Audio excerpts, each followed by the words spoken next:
LDC has many assets around the world, but we always say within the company that our main asset is the people that work for LDC.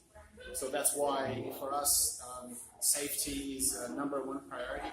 We want to make sure that our most valuable asset, which is our people, they come to work and they work in a safe environment and they can go home safely to their families.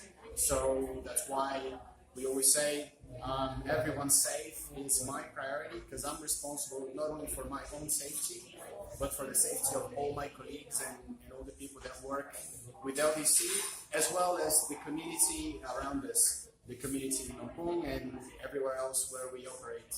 So very important for us to celebrate our global safety day.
K3 atau safety itu betul-betul harus memang dijalankan, karena itu kan sudah kehendak internasional ya.